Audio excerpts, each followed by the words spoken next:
Vamos lá, pessoal. Então, continuando a batalha dos benefícios, agora a gente entra aí na sequência relativa às aposentadorias, tá?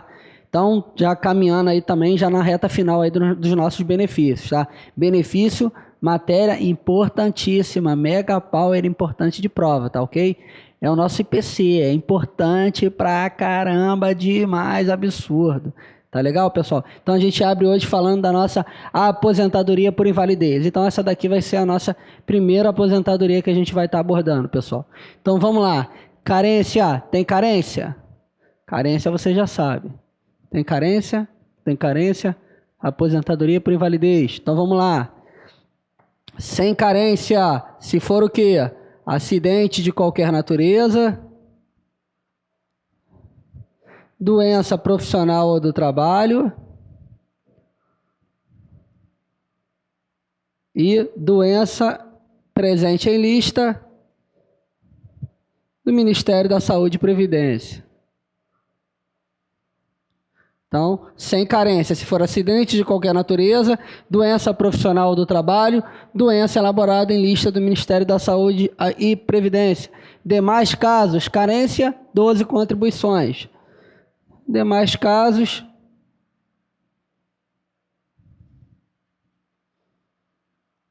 contribuições. Tá ok? Então, vamos ficar atentos aí a essas especificidades aqui envolvendo a carência, tá?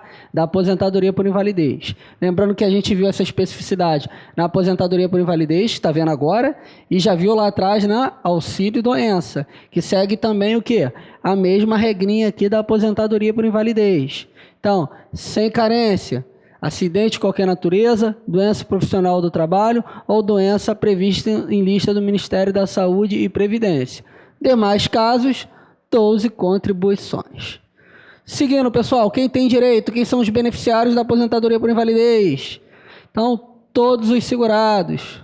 Então, aqui você pode marcar convicto que todos os segurados têm direito aí a essa aposentadoria por invalidez. Qual vai ser a renda mensal do benefício? A renda mensal inicial do benefício será de 100% do salário benefício.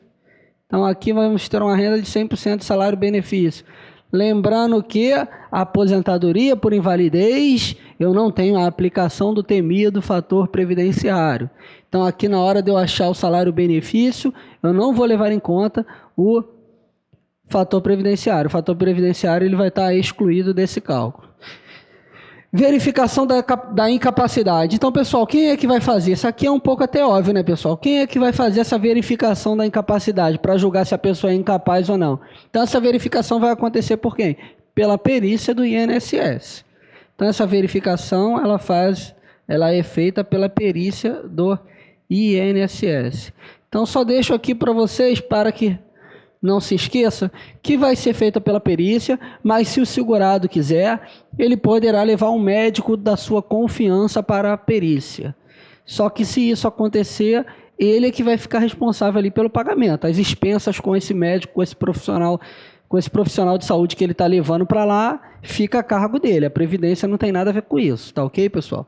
Então, a gente tem aí na verificação da incapacidade a perícia do INSS, é claro, tem que ser feita por lá, podendo ali o segurado levar um médico de sua confiança às suas expensas, onde ele vai ser o responsável ali pelo pagamento desse médico, não trazendo nenhuma imputação para a Previdência Social. Tem que gozar auxílio-doença antes? Esse tópico aqui ele é importante, pessoal. Então, não é necessário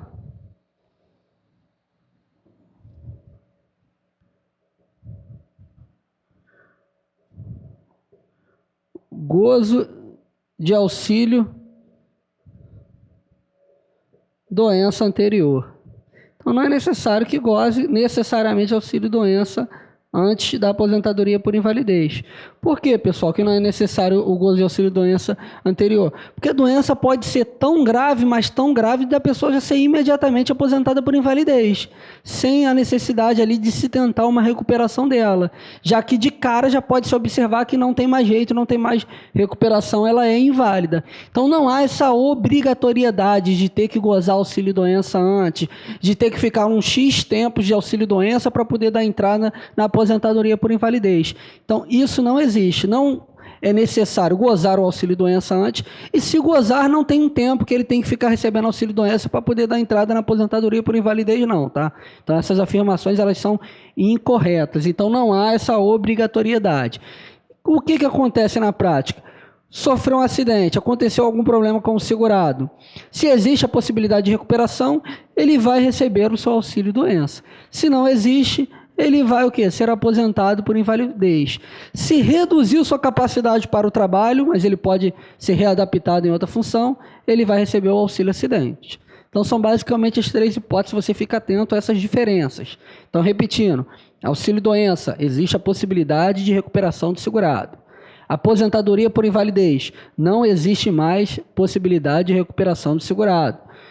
Auxílio-acidente, redução da capacidade para o trabalho, mas ele pode ser deslocado ali, ser readaptado para trabalhar em outra função, já com essa restrição. Tá ok, pessoal? Ó, fundamental importância conhecer essas 3 diferenças para não misturar os institutos.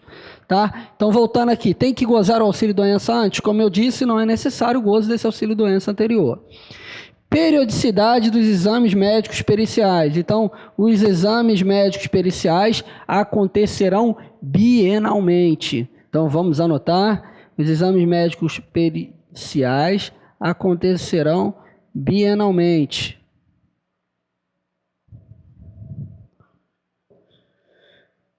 Tá, ok? Então, acontecerão os exames médicos periciais bienalmente. Se você quiser completar aqui, você pode botar que o aposentado por invalidez com mais de 60 anos de idade está dispensado da realização desse exame.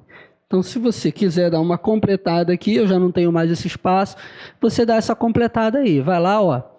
Os aposentados por invalidez com mais de 60 anos de idade estão dispensados dessa periodicidade. Tá ok, pessoal? Doença pré-existente. O que vocês acham aqui? A doença pré-existente vai dar direito ao gozo do aposentadoria por invalidez, sim ou não? A regra é que não. Se a doença é pré-existente, a regra é que não deu direito à aposentadoria por invalidez. Mas como toda boa regra tem sua exceção, né? Então, não dá direito.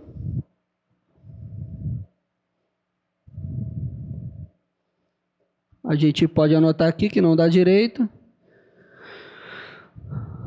Salvo se resultar progressão ou agravamento da lesão.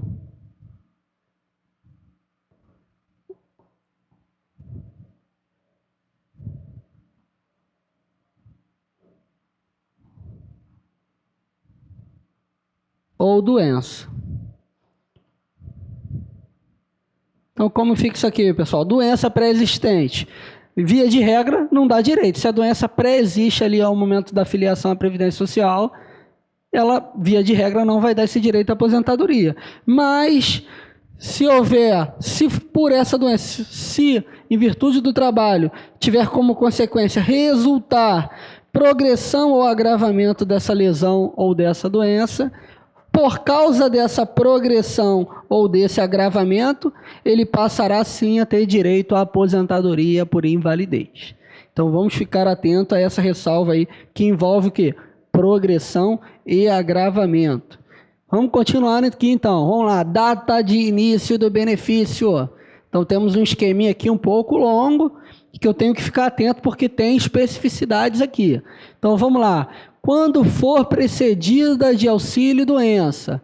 Então, tem o auxílio-doença antes da aposentadoria por invalidez. Então, vai se dar no dia imediato ao da cessação do auxílio-doença. Então, vai se dar aqui a data do início da aposentadoria no dia imediatamente após o dia em que o auxílio-doença foi encerrado.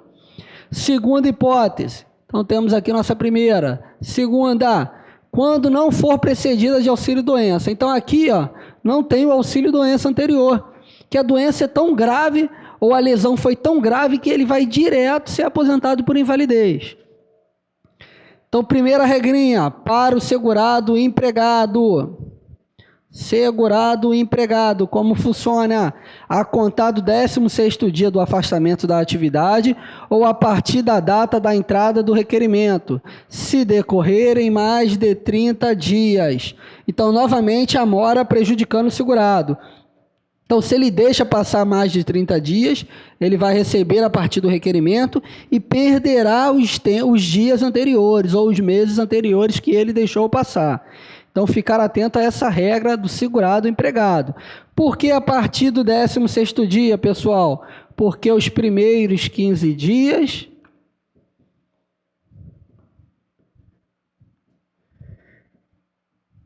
ficam a cargo da empresa.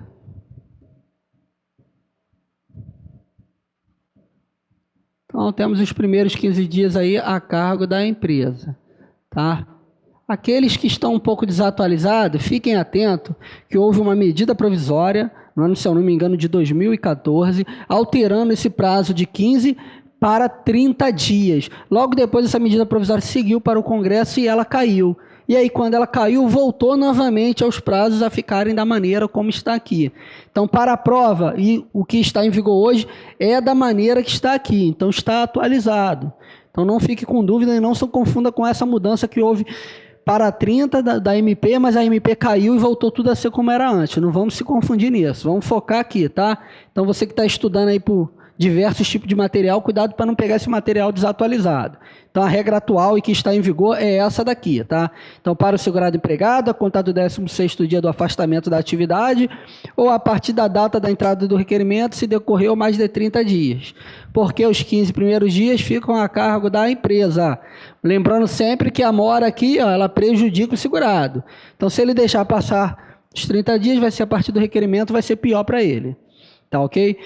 Para os demais segurados, agora partimos para os outros. Então, uma regrinha separada para o segurado empregado e os demais segurados seguem uma outra regra. Então, para os demais segurados, a contar da data do início da incapacidade ou da data de entrada do requerimento. Então, demais segurados vai ser do início da incapacidade ou da data da entrada do requerimento. Se decorrerem, de novo, mais de 30 dias, a mora sempre prejudicando o segurado e sempre favorecendo a previdência. Então, fica essas duas regras para o caso de que onde não houve a precedência do auxílio-doença. Regra separada para o segurado empregado, a contar do 16º dia, e os demais segurados do início da incapacidade ou da entrada do requerimento, se deixado passar 30 dias, pessoal. Data do início do benefício é muito importante para a gente, tá ok, pessoal? Seguindo aqui o que eu chamo de regra do 25%, pessoal. Então, regra, eu chamei aqui de regra do 25%.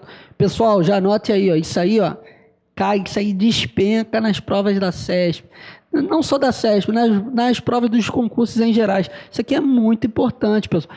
Vamos lá, para manter nossa tradição, vamos colocar aqui o nosso IPC, né?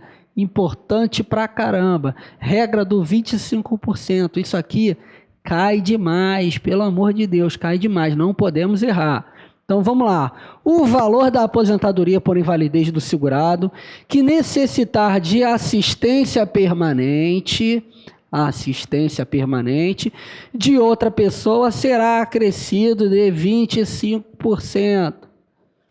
Observada a relação do anexo 1 do regulamento.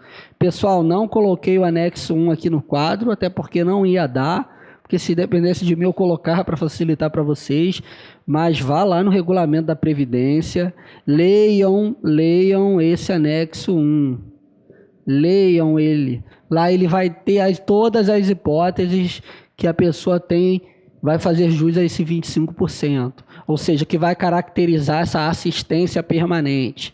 Então, lá vai trazendo essas hipóteses. Então, lá diz, perda de 9 dedos da mão ou superior, cegueira total, e por aí vai.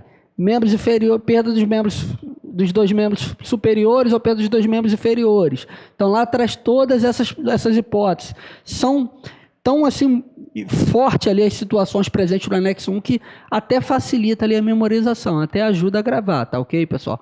Esse anexo 1 é de vital importância também para a prova. Lembrando que já caiu uma questão sobre ele na prova de 2008, quando a CESP organizou pela última vez, ela explorou esse anexo. E a tendência que explore de novo é muito grande, tá ok, pessoal? Então, devo ler, vamos botar assim, ó, devo ler o anexo 1. O anexo 1. Essa é a minha dica para vocês. Então vamos lá às regrinhas que envolvem os 25%. Então as regras que norteiam aqui esse 25%, esse adicional que o aposentado recebe em virtude de necessitar de assistência permanente. Então vamos lá, primeira regrinha. É devido ainda que o valor da aposentadoria atinja o limite máximo. Opa! É devido ainda que atinja o limite máximo. O que isso quer dizer, pessoal? O 25% pode ultrapassar o teto da Previdência. Pode ultrapassar o teto da Previdência. Sério, Cristiano? Sério. Ele pode romper o teto da Previdência. Pessoal, o que está rompendo o teto aqui é o 25%, tá? Não é a aposentadoria. O que está ultrapassando do teto aqui é o 25% e não a aposentadoria. Então, esse 25% ele pode ultrapassar o teto da Previdência. Lembrando que a gente já viu um benefício previdenciário aí que pode também ultrapassar o teto da Previdência. Qual é? Me diz aí, me conta. Me conta, a gente já viu ele aí, ó. Lá atrás, que pode ultrapassar o teto, é o nosso salário maternidade. Então, o nosso salário maternidade, ele também pode ultrapassar o teto da Previdência. Então, estou vendo mais uma hipótese aqui em que o teto da Previdência ele é rompido, ele é ultrapassado, na nossa regra do 25%. Segunda regrinha, pessoal. Recalculado quando o benefício que lhe deu origem for reajustado. Aqui é uma questão até de lógica, né, pessoal? Se eu reajusto o benefício, todo ano acontece lá o reajuste do benefício. Então, reajustei o benefício, o 25% que tem com base o benefício também tem que ser reajustado, né? Ele é acessório do benefício, o acessório ele deve sempre acompanhar a sorte do principal. Então, se eu reajusto o principal, eu vou ter o acessório, consequentemente, também deve ser reajustado. Terceira regrinha, essa é a mais explorada em prova, pessoal. Essa que você tem que estar mais escaldado, porque é a que mais cai em prova. Então, o acréscimo de 25% cessará com a morte do aposentado, não sendo transmitido para pensão por morte. Então, ele não é transmitido para pensão por morte, pessoal. Então, o 25% ele morre com o segurado. Então, quando o segurado morrer, que for deixar a pensão para a pensão para a família vai ser só o valor da aposentadoria. Esse 25% será o quê? Excluído. Então, o 25% morre com o segurado. O segurado não transmite esse valor para os seus dependentes. Fique bem claro isso daí. Isso é muito explorado em prova, tá ok, pessoal? Não há transmissão dos 25% para o dependente. Cessação do benefício, para a gente finalizar a aula de hoje, pessoal, já na nossa reta final. Primeiro caso de cessação do benefício, retorno voluntário. Pessoal, botem uma coisa na cabeça de vocês, meu povo. Meu povo, se aposentou por invalidez, não pode trabalhar. Ah, mas a atividade é diferente. Não, não tem atividade igual, não tem atividade diferente, não tem nada disso. Quem se aposenta por invalidez não pode trabalhar, não pode desenvolver atividade remunerada. Ah, mas e se ele voltar? E se ele trabalhar por conta própria? Vai perder o benefício. A aposentadoria vai ser cessada. Se ele volta a trabalhar, cessa a aposentadoria, tá ok, pessoal? Então, quem se aposenta, que fique bem claro isso daí. Quem se aposenta por invalidez não pode voltar a trabalhar. Ah, mas ele trabalhou, perde a aposentadoria. Tá ok? A regra é clara, hein, pessoal? Então, nosso primeiro caso aqui, retorno voluntário. Trabalhou, perdeu a aposentadoria. Segundo caso a gente tem dois desdobramentos, pessoal. A gente precisa ficar ligado aqui. Por quê? Porque com esse aposentado por invalidez, ele está fazendo exames ali para ver se ele pode voltar ou não. De repente acontece um milagre ali e ele é curado. Então, pode haver aí uma recuperação total nesse milagre divino, ou pode haver o quê? Uma recuperação parcial. E aí a gente vai ter dois tratamentos aqui distintos de acordo com essa recuperação. Tá ok? A gente precisa estar atento a essas hipóteses, que são hipóteses aí que podem vir em prova e, na minha opinião, é um prato cheio para a prova, essas hipóteses aqui, tanto a de recuperação total como a de recuperação parcial. Então, vamos para a recuperação total. Então, recuperação total, dentro de 5 anos do início do benefício. Dentro de 5 anos do início do benefício. Então, vai cessar a aposentadoria de imediato para o segurado e empregado que pode retornar ao emprego, empregado que poder retornar ao emprego. Ou seja, se a carteira de trabalho dele, o trabalho dele está suspenso e ele está afastado, e aí ele vem, pode retornar ao emprego, ele é aceito novamente no emprego sem nenhum problema, vai ter sua remuneração todo mês certinho, ele pode de imediato perder essa aposentadoria. Então, por quê? Cessa a aposentadoria e ele começa ali a receber a sua remuneração. Ele vai lá, vai trabalhar tudo direitinho, então não vai ter nenhum prejuízo para ele. A remuneração apenas vai estar substituindo a aposentadoria, já que houve a recuperação total da capacidade de trabalho para ele. Tá? Segunda hipótese. Lembrando que nessa primeira hipótese aqui, pessoal, eu estou falando de quem? Ó? Diretamente de quem? O segurado empregado. Ó. Repare que o segurado empregado está sempre tendo umas regrinhas separadas para ele ali. Ele sempre é tratado diferente porque ele tem ali por trás dele uma empresa pagando a remuneração dele. Segunda hipótese, tantos meses quantos forem os anos de recebimento do benefício para os demais segurados. Então vamos ficar atento aqui, Pedro. Quando eu boto aqui recebimento do benefício, eu estou me referindo às hipóteses onde ele é diretamente aposentado por invalidez, ou a hipótese em que o quê? Acontece o auxílio-doença e depois a aposentadoria por invalidez. Então, aqui, o tantos meses quanto forem os anos de benefício, os anos de benefício leva em conta essa situação como um todo. Se for só a aposentadoria, ficou 3 anos aposentado por invalidez, vai ser tantos anos da concessão do benefício de 3 anos. Agora, 2 anos de auxílio-doença, 3 de aposentadoria, eu vou somar, então não vou considerar 5 anos, tá ok, pessoal? Considero o conjunto, o tempo todo de afastamento, tanto do auxílio-doença como da aposentadoria, tá ok? Então, se foi diretamente aposentadoria, eu vou pegar só a contagem da aposentadoria. Se for auxílio-doença mais aposentadoria, vou somar e o que me interessa aqui é o tempo total de afastamento. Então, eu fico de olho aqui em que? Tempo total de afastamento. Então, vamos lá. Tantos meses quantos forem os anos de recebimento do benefício, aí já falei, né? Do benefício pode ser só o de aposentadoria ou cumulando auxílio-doença com aposentadoria para os demais segurados. Então, como funciona isso aqui num exemplo prático? Fiquei 5 anos afastado. Vou receber durante 5 meses. Depois o benefício será cessado. Ou seja, vou ficar recebendo por 5 meses ali, é o tempo que deu me garantir, de eu correr atrás e conseguir um outro trabalho e desenvolver uma outra atividade para obter uma remuneração e não ficar no prejuízo. Tá ok? Então, esses tantos meses, quantos forem os anos, é exatamente isso. Então, fiquei afastado 3 anos, vou receber por 3 meses. Vai ser o tempo que eu vou ter para o quê? Na verdade, me alocar no mercado de trabalho novamente. É tipo um plus ali para ele conseguir correr atrás de alguma coisa e se alocar, se adentrar novamente no mercado de trabalho. Mais um exemplo aqui, para não restar dúvida, vamos pegar 2 anos. Vou ter direito a 2 meses. Tá? Então, essas são as regrinhas envolvendo os demais segurados, exceto o nosso segurado empregado, que a gente já viu aqui que ele tem um tratamento diferenciado para ele. Tá ok, pessoal? Seguindo aqui, lembrando que estou falando ali dentro do período de 5 anos, tá? Para o segurado empregado, porque isso aqui, esse período de 5 anos aqui tem consequências na legislação trabalhista. Então, ele tem uma razão de ser. Ele não está ali à toa, não foi jogado ali de qualquer jeito, não.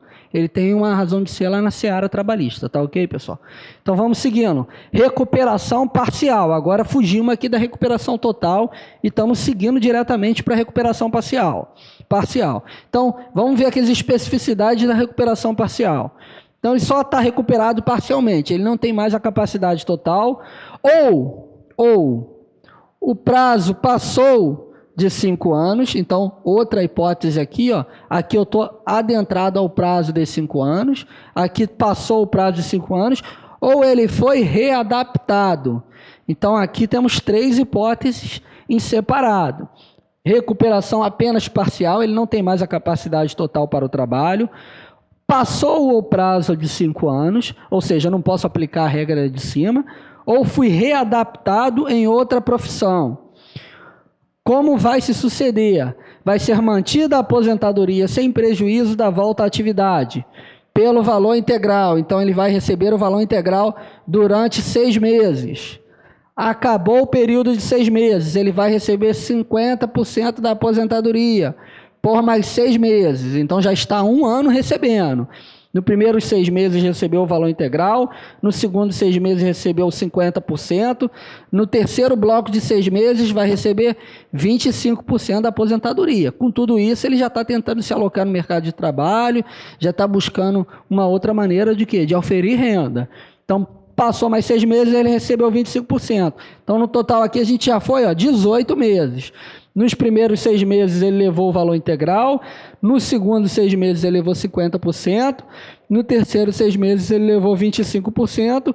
Fechado esse período de 18 meses, a aposentadoria chegará ao seu final. Então, haverá a cessação da aposentadoria. Tá ok? Lembrando que a morte também leva à cessação da aposentadoria. Não falei aqui, mas até é óbvio, né? Vai cessar a aposentadoria e vai deixar a pensão para os dependentes. Tá ok, pessoal? Com isso a gente fecha mais uma aula de benefícios e a primeira aula de aposentadorias dessa sequência aí que vai vir falando só de aposentadorias, tá? Voltamos já já. Dicas do Carvalho.